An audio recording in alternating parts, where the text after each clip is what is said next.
Ya, aplikasi pesan instan WAGB yang menyerupai WhatsApp ini ramai diperbincangkan netizen di media sosial lantaran faktor keamanan privasi para penggunanya. Untuk mengulasnya lebih lanjut sudah bergabung Alphonse Tanujaya, pengamat keamanan siber vaksin.com malam hari ini. Selamat malam, Pak Alphonse. Selamat malam, Fani. Oke, sehat ya Pak. Sehat ya Pak ya, kalau misalnya 2021 ini kayaknya Pak Alphonse banyak sekali dikabarkan soal isu terkait dengan aplikasi pesan instan ya. Ya, betul-betul WhatsApp ini memang ramai ya, karena ada pandemi ini ya. Oke, Pak Alphonse, ini ada beberapa pengamat juga yang mengatakan pengguna kan tidak disarankan menggunakan aplikasi modifikasi ya, aplikasi pesan instan modifikasi yang contohnya WhatsApp GB ini. Apa saja sebenarnya Pak Alphonse celah yang bisa dimanfaatkan yang berbahaya bagi keamanan para penggunanya? Kalau Anda takut dengan, kalau Anda menggunakan WhatsApp lalu takut data Anda dikuping oleh WhatsApp walaupun WhatsApp sudah menjamin. Nah, lalu Anda pakai WhatsApp GB, saya mengatakan Anda harus sangat takut menggunakan WhatsApp GB jika Anda khawatir tentang masalah privasi. Lebih menyeramkan, katakanlah gitu ya, menyeramkan tanda kutip daripada kita menggunakan WhatsApp biasa seperti itu Pak Alphonse? Betul, karena WhatsApp GB ini adalah aplikasi mods. Sebelumnya sudah pernah ada namanya WhatsApp Plus dan itu sudah ditutup. Pada prinsipnya aplikasi mods itu adalah aplikasi tidak resmi yang bukan dikeluarkan oleh aplikasi, tetapi disusun sedemikian rupa untuk mengakses layanan yang disediakan oleh WhatsApp. Jadi kira-kira sama seperti kalau Anda main game, misalnya main game Pokemon Go, lalu Anda pakai program cheat, program untuk menipu permainan, lalu pakai naik level segala macam. Nah, itu kalau ketahuan itu diblokir untuk Pokemon Go. Lalu kalau WhatsApp GB ini ya kalau ketahuan sama WhatsApp jelas akan diblokir account-nya. Itu resikonya cukup tinggi ya.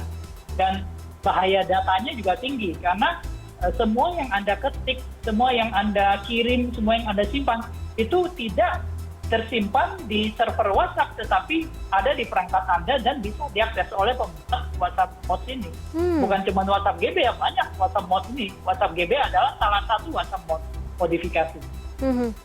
Oke, kalau misalnya tadi WhatsApp kan juga sekarang sudah mengatakan ya, mereka membuat imbauan siapa saja yang menginstal aplikasi modifikasi WhatsApp GB, salah satunya ini juga mereka akan blokir. Itu berarti secara otomatis akun WhatsApp mereka juga terblokir, akun WhatsApp original gitu misalnya Pak Alphonse? Ini sedikit tricky, jadi sebenarnya program WhatsApp yang original dari WhatsApp itu memiliki pembatasan. Misalnya ada centang 1, centang 2 harus muncul, lalu ada kita delete message sebelumnya yang tidak bisa kita kembalikan, tapi kalau pakai WhatsApp GB ini bisa dikembalikan. Nah, jika hal itu tidak terdeteksi oleh server WhatsApp, relatively Anda akan aman dari blokiran. Tetapi jika terdeteksi, ada kemungkinan Anda akan diblokir. Itu risiko pertama. Risiko kedua yang saya lebih khawatir adalah kerahasiaan dari data Anda sendiri. Jadi udah selesai beritanya soal keamanan diri Anda, semua chat Anda, semua ini Anda sangat khawatir karena itu akan jatuh ke tangan orang yang di luar dari pembuat WhatsApp. Oke, ini kita bicara mengenai aplikasi modifikasi yang lebih dalam, lebih detail, tapi saya pertama akan menanyakan terlebih dahulu kepada Pak Alphonse ini.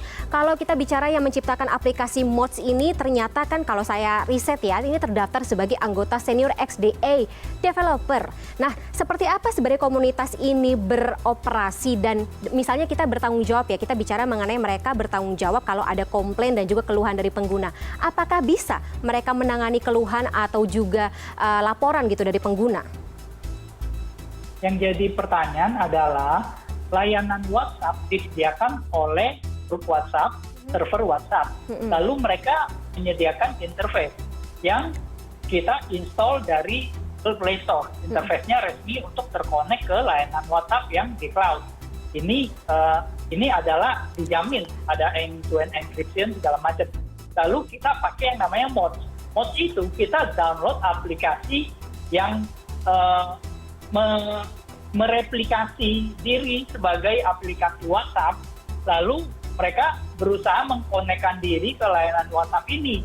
Nah, replikasi inilah yang kita nggak tahu sejauh apa mereka bisa jahat atau baik. Saya nggak bisa bilang mereka jahat atau baik, tapi kalau mereka mau jahat ya Anda celaka. Kalau mereka mau baik, Anda beruntung, itu saja.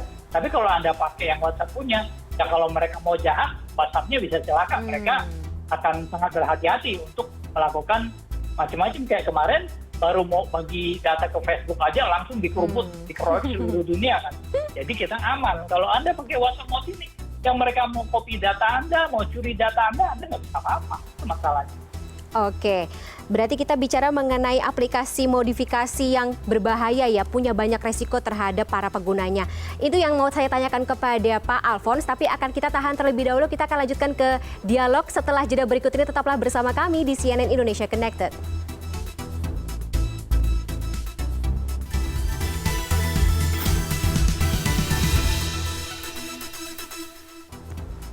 Ya, Anda masih bersama CNN Indonesia Connected. Kita masih akan lanjutkan perbincangan mengenai faktor keamanan aplikasi pesan instan modifikasi. Dan masih bersama saya, Alphonse Tanujaya, pengamat keamanan cybervaccine.com. Pak Alphonse, ini kalau misalnya kita bicara mengenai aplikasi modifikasi tadi ya, ini kan banyak yang ada terutama di Play Store Android. Nah, sebagai pengguna nih, kira-kira apa sih yang bisa kita lakukan untuk mengamankan data kita sendiri ketika kita ternyata punya atau install aplikasi modifikasi di ponsel pintar kita masing-masing? Jika Anda ingin mencoba aplikasi Mods itu sebenarnya juga banyak sisi positifnya. Karena banyak fitur-fitur yang dibatasi di aplikasi resmi, tapi tidak bisa kita akses dengan aplikasi Mods.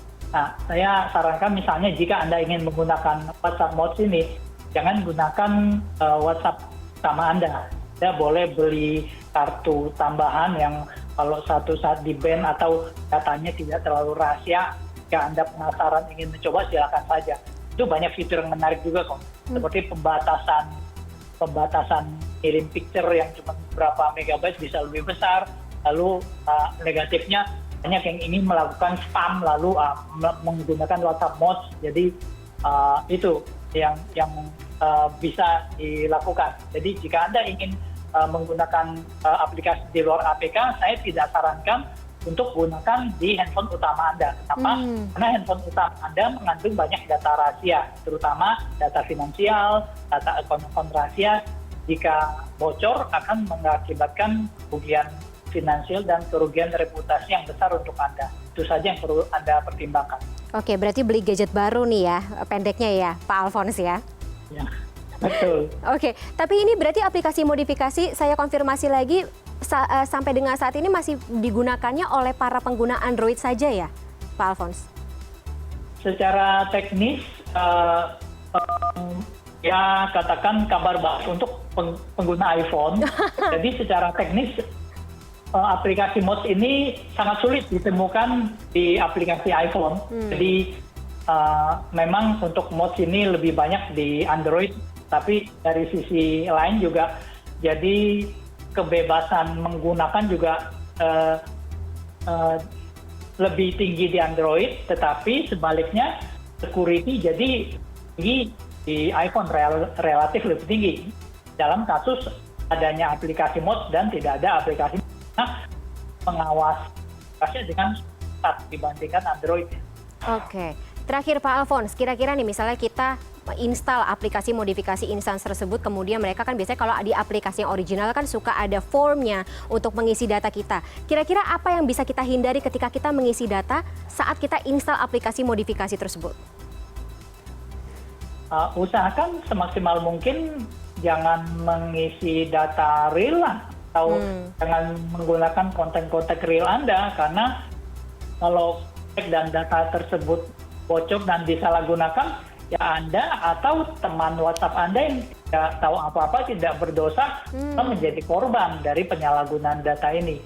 Jadi misalnya Anda ngerokok boleh, tapi jangan bikin tetangga Anda korban dari asapnya gitu loh. Kira-kira itu sih yang perlu dipertimbangkan. Oke, berarti konklusinya adalah sebisa mungkin kita install aplikasi yang original dari developer yang sudah resmi terdaftar, begitu ya Pak Alphonse. Kemudian mungkin kalau misalnya ingin menggunakan aplikasi modifikasi, berarti gunakanlah di gadget yang tidak ada data pribadi, seperti itu ya Pak Alphonse?